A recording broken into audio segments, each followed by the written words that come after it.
Hello dear parents and students of class 8। कैसे हो आप सब लोग? I hope you all are fine. आज आपके लिए लेकर आए हैं क्लास 8 का साइंस का हाफ ईयरली एग्जामिनेशन 2025-26 का पेपर। आई नो कुछ लोगों का एग्जाम हो गया है और कुछ लोगों का एग्जाम अभी अक्टूबर मंथ में होने वाला है। तो जिनका भी अक्टूबर में होने वाला है ये उनके लिए है। एक बात दोस्तों जो मैं आपको बताना चाहता हूँ वो ये, कुछ स्टूडेंट्स मुझसे शिकायत करते हैं कि सर आपने जो पेपर हमें बताया उसमें से हमारे पेपर में तो कुछ आया ही नहीं। तो बेटा आपको एक बात ध्यान रखनी है कि केवीएस या जो दूसरे स्कूल है वहाँ पर सैकड़ों हज़ारों टीचर्स हैं जो अपने-अपने पेपर बनाते हैं। आजकल ऐसा नहीं है कि आरओ से पेपर बन के आता है। अगर आरओ से बनकर आता हो तो उसमें डेफ़िनिटली मेरे क्वेश्चंस आपको मिलेंगे। लेकिन क्योंकि आजकल पेपर स्कूल लेवल पे बन रहे हैं, इसलिए आपके टीचर क्या क्वेश्चंस उठा के डाल देते हैं, उससे थोड़ा-सा प्रॉब्लम आ सकती है। तो ऐसा ज़रूरी नहीं है कि जो पेपर मैं आपको यहाँ बता रहा हूँ, वो डिट्टो एज़ इट इज़ आपके वहाँ पर आ जाएगा। लेकिन इससे आपको एक आइडिया हो जाता है कि इम्पोर्टेंट क्वेश्चंस कौन से हैं और आपकी जो तैयारी है, वो कितनी अच्छी है। तो चलिए स्टार्ट करते हैं पेपर सेक्शन ए। पहले आएँगे आपको 15 एमसीक्यूज़। पहला क्वेश्चन है, what helps plants cells make their own food? Plant अपना खाना कैसे बनाता है? सेल वॉल की मदद से, न्यूक्लियस की मदद से, क्लोरोप्लास्ट या माइटोकॉन्ड्रिया? तो वो बनाता है क्लोरोप्लास्ट की मदद से। फोटोसिंथेसिस में ये क्लोरोप्लास्ट इस्तेमाल होता है। सेकंड है, from the options given below identify the non communicable disease. Non communicable disease वो होती है जो छूने से फैलती नहीं है। तो यहाँ पर 4 है, टाइफाइड, अस्थमा, डायबिटीज़ और मीज़ल्स। तो टाइफाइड और मीज़ल्स जो है, ये फैल सकती हैं एक से दूसरे को। अस्थमा और डायबिटीज़ जो है ये छूने से नहीं फैलती है। तो second and third is the correct option, तो ये B is the correct option. Third है, earth behaves like a giant magnet because of. तो अर्थ जो है वो मैग्नेट की तरह बिहेव क्यों करती है? अपने रोटेशन की वजह से। Movement of liquid iron in its core. हमें पता है अर्थ जो है उसके कोर में जो है मोल्टन जो है आयरन और दूसरे मेटल्स हैं। इसकी वजह से ग्रेविटेशनल पुल या माउंटेन्स की वजह से। तो करेक्ट ऑप्शन है movement of liquid iron in its core. Fourth है, which micro organism is used in curd formation? Curd जो दही बनता है वो किससे बनता है? यीस्ट, एनीबा, लैक्टोबैसिलस या क्लोरेला? तो ये है लैक्टोबैसिलस। फिफ्थ है, when two magnets are brought close like poles. Like poles मतलब यहाँ पर भी नॉर्थ पोल और यहाँ पर भी नॉर्थ पोल। तो ये आपस में क्या करेंगे? ये एक दूसरे को धक्का देंगे, रिपेल करेंगे। So the correct option is repel. Sixth is the calm region at the centre of the cyclone. हमें पता है साइक्लोन जो है उसका जो सेंटर पोर्शन है इसको हम क्या कहते हैं? स्टॉर्म सेंटर, कोर, आई या मिडल जोन, इसको बोलते हैं आई। विच डेफिशिएंसी कॉजेज गॉइटर? गॉइटर किससे होता है? वो जो गले के नीचे, और हमने देखा है ना ये गले के नीचे ये एक थैली सी हो जाती है। ये मत देखना कि ये कौन सा गला है। तो गॉइटर जो है वो iron, iodine, vitamin C, vitamin D. तो ये आयोडीन की वजह से कमी से होता है। 8th है, nichrome wire is commonly used in electrical heating devices because. तो नाइक्रोम वायर क्यों इस्तेमाल किया जाता है हीटिंग डिवाइसेस जैसे कि हीटर वगैरह में? It is good conductor of electricity, generates more heat for a given current, is cheaper than copper, is an insulator of electricity. तो ये क्या है, ज़्यादा गर्मी, ज़्यादा हीट पैदा करता है गिवन करंट पे। मतलब अगर आप इसकी जगह कोई और वायर लोगे तो वो कम गर्मी देगा। तो सेकंड है, 9th है, two vessels A and B contain water up to the same level. तो ये दो ये टेक्स्ट बुक का ही आपका, यहाँ पर ये ए जो है ये थोड़ा-सा पतला-सा कंटेनर है और बी जो है ये थोड़ा-सा वाइड कंटेनर है। अब यहाँ पर पीए जो है वो प्रेशर है ए का और पीवी जो है वो प्रेशर है बी का। अब हमसे इनमें से पूछा है कि कौन सी स्टेटमेंट करेक्ट लगेगी। देखो प्रेशर जो है वो डिपेंड करता है हाइट पे, ठीक है? उसको कोई फ़र्क नहीं पड़ता कौन-सा कंटेनर छोटा है, कौन-सा कंटेनर बड़ा है। अगर जो आपका हाइट, पानी की हाइट सेम है, तो प्रेशर सेम होगा। इसका मतलब है कि प्रेशर और ए का और प्रेशर बी का दोनों का सेम है। अब हमें बताना है कि इन दोनों में से कौन-सा स्टेटमेंट सही है। एफ क्या है? एफ है फ़ोर्स, ठीक है? अब फ़ोर्स क्या होती है? फ़ोर्स होती है प्रेशर इंटू एरिया, ठीक है? अब प्रेशर तो दोनों का सेम ही है, तो चाहे इसका प्रेशर लिखो या इसका प्रेशर लिखो, लेकिन अगर आप देखोगे एरिया जो है वो बी वाले कंटेनर का ज़्यादा है, राइट? तो इसका मतलब ये है कि इसकी जो फ़ोर्स होगी वो ज़्यादा होगी और इसकी फ़ोर्स कम होगी। तो इसका मतलब है force of A is less than यहाँ पर फोर्स आएगा, फोर्स ऑफ बी, तो B is the correct. 10th है weight is measured in, weight को जो है हम किस में नापते हैं, वेट को हम नापते हैं न्यूटन में, और मास जो है वो केजी में नापा जाता है। 11th is the largest known single cell, सबसे बड़ा सिंगल सेल कौन सा है, हैन का egg, amoeba, ostrich egg yolk या पेरिनिशियम, तो ऑस्ट्रिच के अंडे की जो जर्दी है that is the largest single cell. Edward Jenner ने डिस्कवर की थी वैक्सीन किसके लिए, कॉलरा, स्मॉल पॉक्स, पोलियो या मलेरिया, तो उन्होंने स्मॉल पॉक्स के लिए वैक्सीन तैयार की है। 13th है an electric current flows through a nichrome wire for a short time, the wire becomes warm, a magnetic compass placed below the wire is deflected, choose the correct option. Only one is correct, वो गर्म होगा, only second is correct, वहां पर deflection show करेगा, both correct या both जो है incorrect है, तो ये दोनों ही सही है। 14th is a water tank is placed on the roof of a building at a height h. To get water with more pressure on the ground, one has to क्या करेंगे, इंक्रीज करेंगे height को या decrease करेंगे height को, replace the tank with another tank of the same height that can hold more water, यानी उसका area बड़ा कर देंगे, replace the tank with another tank same height that can hold less water. अब ध्यान दीजिए, उसको सिर्फ प्रेशर से मतलब है, तो प्रेशर जो है वो तभी बढ़ेगा जब उसकी हाइट बढ़ेगी। तो अगर आप या तो उसको और ऊंचा कर दो या फिर उसकी हाइट बढ़ा दीजिए, तो यहाँ पर करेक्ट ऑप्शन है इंक्रीज द हाइट। 15th है अ rubber sucker M is pressed on a flat smooth surface and an identical sucker N is pressed on a rough surface, तो क्या होगा, both M and N will stick to their surfaces, both M and L will not stick, M will stick but N will not stick, M will not stick but N will stick। देखिए, अगर smooth surface है तो उसके ऊपर आप जब कोई चीज रख के दबाओगे रबर का, तो वो इसके ऊपर चिपक जाएगा, लेकिन अगर इस तरीके से है, उबड़ खाबड़ है, तो उस पे जो रबर है वो अच्छे तरीके से स्टिक नहीं हो पाएगा। तो इसका करेक्ट ऑप्शन है C, M will stick but N will not stick. Section B छोटे छोटे आंसर्स वाले क्वेश्चंस है, आइए देखते हैं। फर्स्ट है which disease among the following may spread if drinking water gets contaminated by excreta from an infected person, तो कौन सी बीमारी फैल जाएगी अगर पीने के पानी में जो है हमारा वेस्ट अगर किसी तरीके से जो है मिक्स हो जाए, तो कौन कौन सी बीमारी हो सकती है। तो हेपेटाइटिस ए, पोलियोमेलिटिस, पोलियो या कॉलरा जो है वो फैल सकती है through drinking water contaminated by an infected person faeces. Tuberculosis और चिकन पॉक्स जो है वो स्प्रेड नहीं होती कंटेमिनेटेड वाटर से, वो एयर और डायरेक्ट कांटेक्ट से फैलती। नेक्स्ट है filling the blanks, the solution used in voltaic cell is called, तो वोल्टेक सेल के अंदर जो हम सॉल्यूशन यूज करते हैं उसको हम बोलते हैं इलेक्ट्रोलाइट, तो यहाँ पर आप लिख देंगे a current carrying coil behaves like a dash, it behaves like a magnet. उसके बाद यहाँ पर है मैच द फॉलोइंग, तो यहाँ पर आपको कोर्सेज के नाम दिए हुए हैं और यहाँ पर आपको उनको मैच करना है। तो जैसे मस्कुलर फोर्स है, a cricket ball stopping on its own before touching the boundary line, a child lifting a school bag, तो ये मस्कुलर फोर्स हो गई, चाइल्ड जो है वो अपने मसल की पावर से स्कूल बैग उठा रहा है। मैग्नेटिक फोर्स क्या होती है, a fruit falling from tree, a compass needle pointing north, तो ये मैग्नेटिक फोर्स हो गई। फ्रिक्शनल फोर्स क्या होगी, जो बॉल अपने आप रुक गई क्रिकेट की, ये फ्रिक्शनल फोर्स हो जाएगी। और ग्रेविटेशनल हो जाएगी एक फ्रूट जो कि आसमान से मतलब पेड़ से नीचे गिरा है। उसके बाद यहाँ पर कुछ क्वेश्चंस है, आइए इनको वन बाय वन डिस्कस करते हैं। फोर्थ क्वेश्चन है explain the process that causes lightning, तो in a storm cloud charges separate, positive charge जो है वो कलेक्ट हो जाते हैं टॉप पर और नेगेटिव चार्ज जो है वो बॉटम पर कलेक्ट हो जाते हैं। This builds a very large potential difference between cloud and ground और बिटवीन द क्लाउड्स, वो किसी के भी बीच में हो सकता है।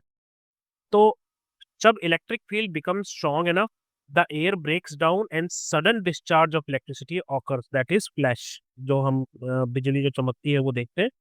The hot discharge path produce thunder, तो इसको आप सिंपल भाषा में बस ऐसे समझ लीजिए कि बादलों में जो है पॉजिटिव चार्ज ऊपर की तरफ चले जाता है, नेगेटिव चार्ज नीचे की तरफ चले जाता है, ये डिफरेंस बहुत ज़्यादा हो जाता है, बहुत ज़्यादा एनर्जी बन जाती है, और जिसकी वजह से हवा जो है इस एनर्जी को रोक नहीं पाती है और फिर ये एक दूसरे से मिलने के लिए चल पड़ते हैं। और जब ये ऐसा होता है तो हमें लाइटनिंग दिखाई देती है और बहुत ज़्यादा हीट एनर्जी वहाँ पर प्रोड्यूस होती है, जिसकी वजह से हमें वहाँ पर जो है लाइट और थंडर सुनाई देता है। फिफ्थ है, it is recommended that we should not take an antibiotic for a viral infection like cold, cough और flu. Can you provide the possible reason for this recommendation? तो एंटीबायोटिक जो है वो या तो रोक देते हैं या मार देते हैं ग्रोथ ऑफ बैक्टीरिया, वायरस पे काम नहीं करते हैं।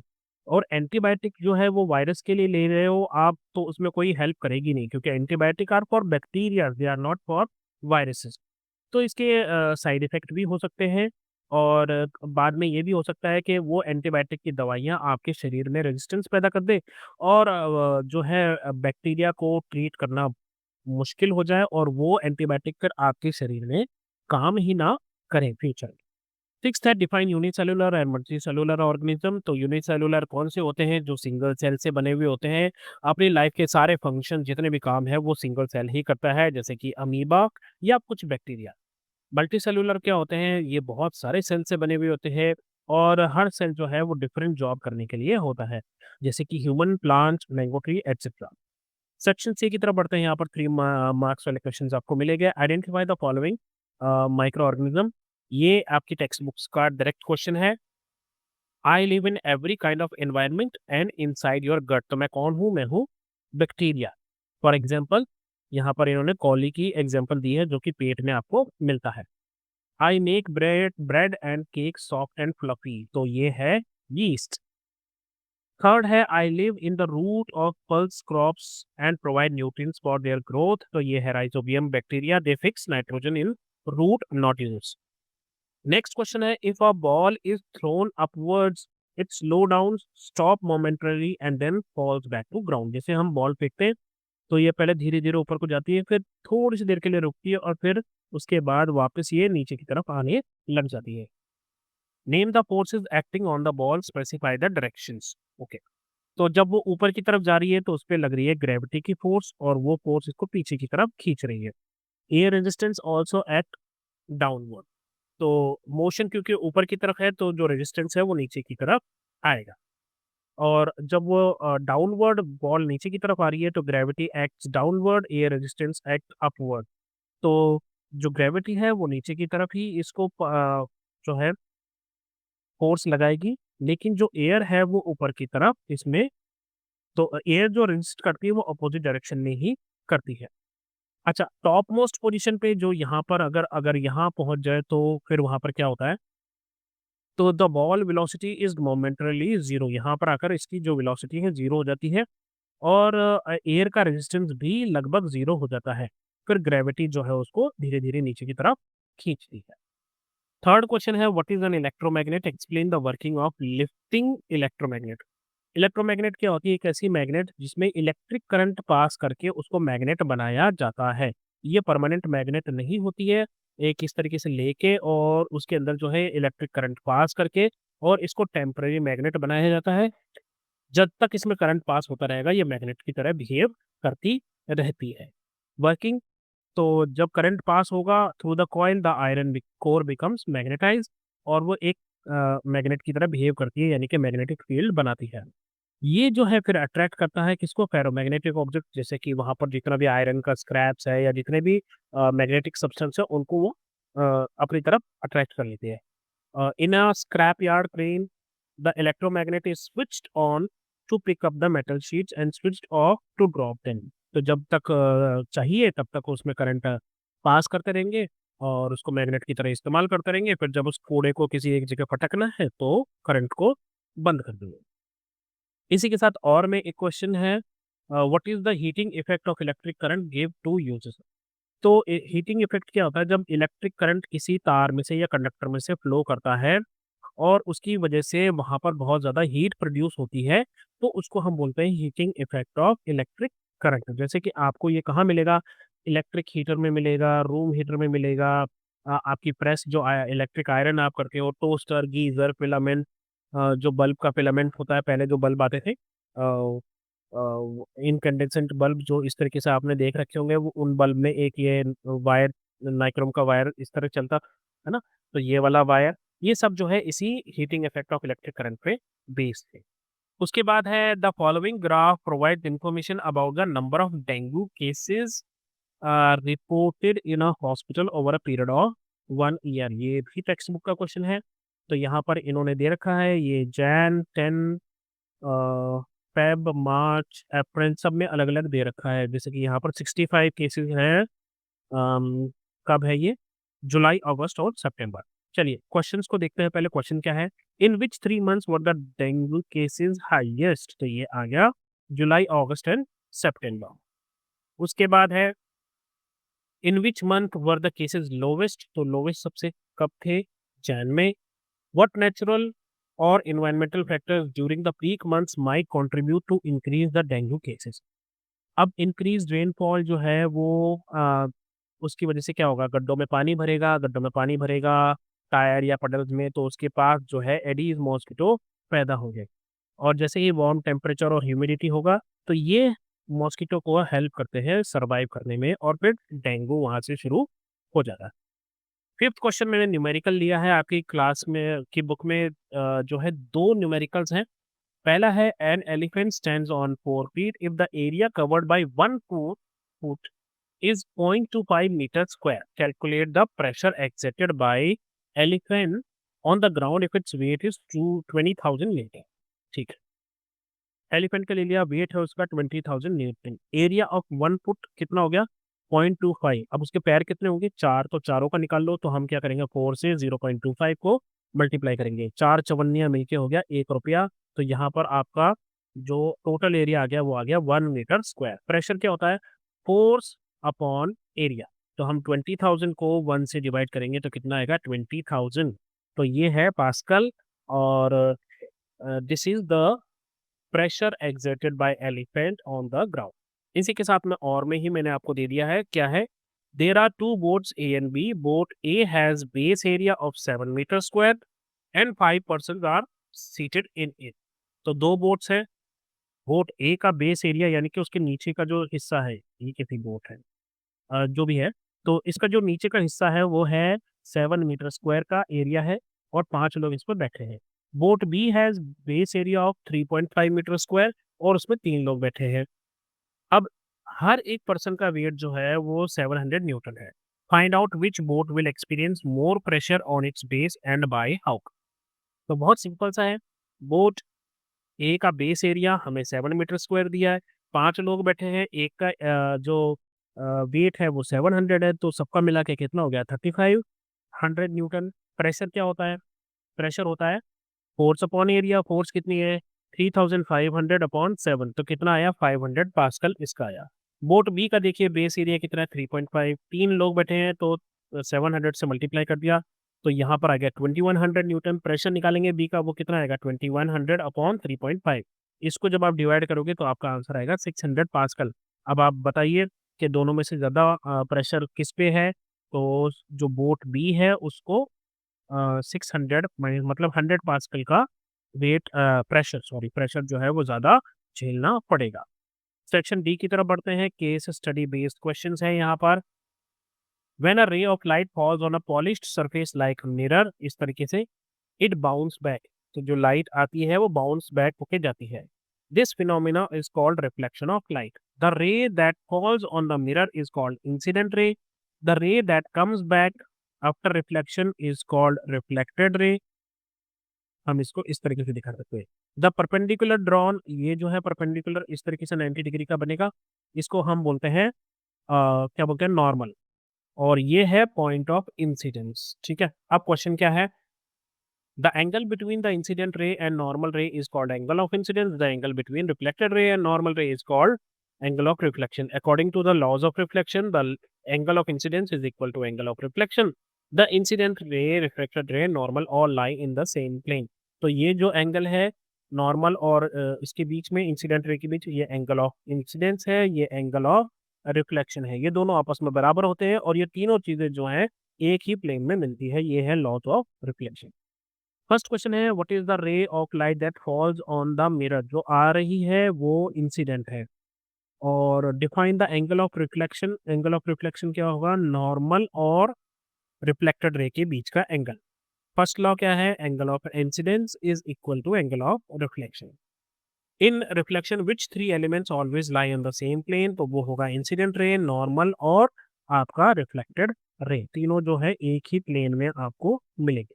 उसके बाद सेकंड क्वेश्चन आपकी टेक्स्ट बुक का है, in Bhadrak district of Orissa a community sanitation campaign encouraged people to build and use toilets. This reduced open defecation and led to better child health. With a fewer cases of diarrhea and infection. This shows that simple steps like good sanitation can reduce the spread of communicable disease. तो उड़ीसा में क्या हुआ, community sanitation campaign के दौरान जो है लोगों के लिए टॉयलेट्स बनाए गए और उनको मना किया गया कि बाहर खेतों में जाके नहीं करना है। तो उसके बाद जो है डायरिया और इन्फेक्शन के केसेस कम हुए। In which district was community sanitation campaign conducted, तो कहाँ हुआ था वो, भद्रक उड़ीसा में। नेक्स्ट है, what was the main step taken by the community, तो people were encouraged to build and use toilets. Which two diseases reduce due to this campaign, तो diarrhoea और जो दूसरे इन्फेक्शंस हैं वो रुक से गए।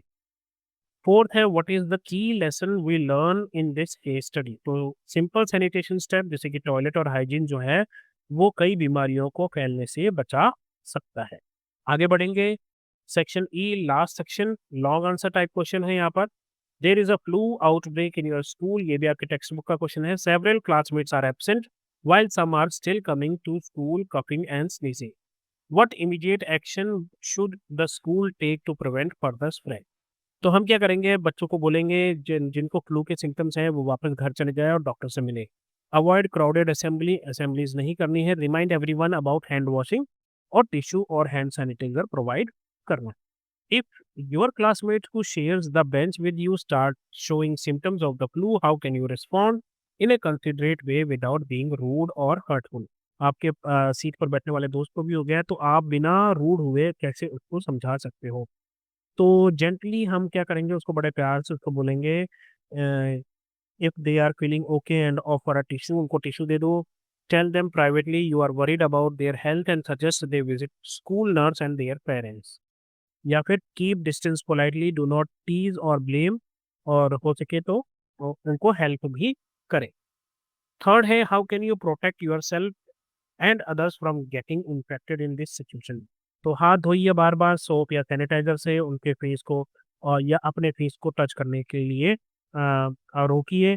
यूज अ मास्क, कवर कीजिए कफ और स्नीज को टिश्यू से या किसी भी चीज़ से। और की पर्सनल आइटम्स सेपरेट, जैसे कि खाना पीने की बोतल, बुक्स। और वैक्सीनेट, गेट वैक्सीनेटेड, अगर आप बीमारी है लग ही गई है तो फिर उसका इलाज करवाइए। और में एक क्वेश्चन है इसका, your uncle has started smoking just to fit in with his friends, even though it is well known that smoking can seriously harm the health and even cause death. What would you say to him to make him stop without being rude? तो आप उनको बोल सकते हो कि मैं I am worried because smoking can seriously harm your health, if you want I can help you find support और information to quick. तो मतलब अंकल अगर बीड़ी सिगरेट पी रहे हैं तो उनको मना कीजिए और बोलिए कि मैं हेल्प करने के लिए तैयार। What would you do if your friend offers a cigarette at party, अगर किसी पार्टी में, ऐसी पार्टी में जाना ही नहीं और उसको गाल पे दो भी देना। Say no thanks I don't smoke and step away, ऐसे दोस्त ऐसे लोगों से तो दूर ही रहना। Third, how can school help prevent students from indulging in such harmful habits. तो health education, counselling, peer support groups, strict no smoking policies, awareness campaign और एक्टिविटीज जो बताए कि किस तरीके से मना किया जा सकता है। ये हो गया फर्स्ट क्वेश्चन। एक क्वेश्चन और रह गया, second question, why do we sometimes slip on smooth surfaces like ice और पॉलिश्ड क्लोथ्स। तो स्मूथ सरफेस जो है वहां पर फ्रिक्शन नहीं होती और फ्रिक्शन बहुत जरूरी है सही तरीके से खड़े होने के लिए। फ्रिक्शन ही वो फोर्स है जो हमें स्लिप होने से बचाती है। When friction is very low, आपकी जो फीट हैं वो ग्रिप नहीं कर पाते हैं अच्छे से और वो स्लिप हो जाते हैं। The weight of an object on the moon becomes one-sixth of its weight on Earth. What causes this change? Does the mass of object also become one-sixth of its mass on the Earth? तो moon की जो gravity है वो अर्थ की gravity से one six है। तो wait क्या होता है, मास इंटू ग्रेविटेशनल एक्सेलरेंस। मतलब अगर वेट जो है आपका मून पे क्या होगा, 1/6 वेट ऑन द अर्थ।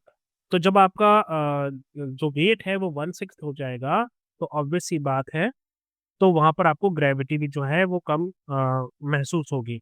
हालाँकि मास जो है वो सेम रहता है। देखो मास क्या है कि किसी भी मेरा जो एक्चुअल बॉडी में जितनी भी चीज़ें हैं वो मास है मेरा, ठीक है? वेट क्या है? वेट डिपेंड करता है मेरा ग्रेविटी पे। तो अर्थ पे मेरी ग्रेविटी कुछ और होगी, मून पे कुछ और होगी और किसी प्लैनेट पे जाऊँगा तो कुछ और होगी। तो मेरा वेट चेंज होता रहेगा हर जगह पर मास जो है वो सेम रहेगा।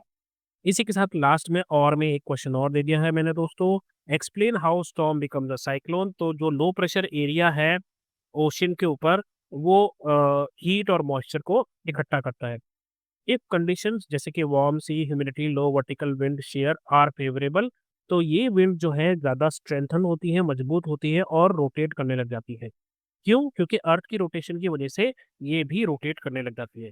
The system grows into a cyclone with strong spiralling winds. तो ये इस तरीके से जो ये आपको दिखाई देता है, ये विंड्स इस तरीके से और बीच में आपको लो प्रेशर आई दिखेगा।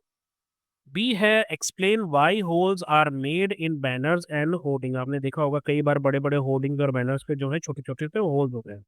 तो वो इसलिए होते हैं ताकि उनमें से विंड जो है आसानी से पास हो जाए और जो प्रेशर है अगर इस तरीके से पूरा है और उस पूरे पे अगर विंड आ रही है, तो पूरे इस पे जो है प्रेशर पड़ेगा और इससे वो गिर भी सकता है। लेकिन अगर इसमें आप छोटे-छोटे से होल कर दोगे, तो इसके अंदर से बहुत सारी जगह से जो है एयर पास हो जाएगी और जो प्रेशर डालेगी विंड इस पे वो कम हो जाएगा और इसके गिरने के चांसेस कम हो जाएँगे।